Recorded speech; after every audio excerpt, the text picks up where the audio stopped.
Dewald Brevis last T20 match against Australia பார்த்தீங்கன்னா ஒரு fantastic 50 வந்து அடிச்சிருந்தாரு. அதில் ஒரு ஃபாஸ்ட் பவுலர்ஸ்லாம் பார்த்தீங்கன்னா சரியாக வந்து டேக் ஆன் பண்ணி நல்ல ஒரு க்ளீன் ஸ்ட்ரைக்கிங் சிக்ஸஸ்லாம் வந்து அடிச்சிருந்தாரு. ஆரன் ஹார்டே பார்த்தீங்கன்னா ஹேட்ரிக் சிக்ஸஸ் வேறு வந்து அடிச்சிருந்தாரு. ப்ரீவியஸ் T20 மேட்ச் பார்த்தீங்கன்னா ஒரு 100 வந்து அடிச்சிருந்தாரு. அதை தாண்டி பார்த்தீங்கன்னா இப்போ சிஎஸ்கே வந்து ஒரு அஃபிஷியல் ஸ்டேட்மெண்ட்டும் வந்து விட்டுருக்காங்க. 2020-25 to 2027 வரைக்கும் டெவால் பிரேவிஸ் வந்து சிஎஸ்கே ஸ்குவாட்ல தான் வந்து பார்ட் ஆஃப் இருக்க போறாரு. ஸோ அது வந்து கிளியர் கட்டாக வந்து அவங்க வந்து சொல்லிட்டாங்க. அதை தாண்டி பார்த்தீங்கன்னா குர்ஜப்னீத்துக்கு ஒரு ரீப்ளேஸ்மெண்ட் பிளேயராக தான் வந்திருந்தாரு.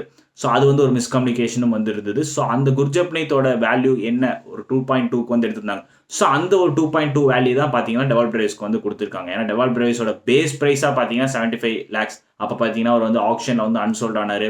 ஸோ மிட் சீசனில் தான் பார்த்தீங்கன்னா ஒரு ரீப்ளேஸ்மெண்ட் பிளேயராக தான் வந்து டெவால் பிரேவிஸ் வந்திருக்காரு. யாருக்கு பதிலாக பார்த்தீங்கன்னா குர்ஜப்னீத். ஸோ அவரோட ப்ரைஸை தான் வந்து இவருக்கு வந்து டெவால் பிரேவிஸ்க்கு வந்து கொடுத்துருக்காங்க. ஸோ 2027 வரைக்கும் சிஎஸ்கேக்கு தான் டெவால் பிரேவிஸ் வந்து விளையாட போறாரு. ஸோ அந்த மிடில் ஆர்டரில் சிஎஸ்கேக்காக டெவால் பிரேவிஸ் ஒரு மாதிரி டிஸ்ட்ரக்டிவ் பேட்டிங்கை வந்து கொடுக்க போறாரு. ஸோ அதில் வந்து நோ டவுட் ஹோப் அந்த ஒரு 2027ஐயும் தாண்டி அவர் வந்து சிஎஸ்கேல விளையாடுவார். நம்ம எல்லாமே எதிர்பார்க்கலாம்.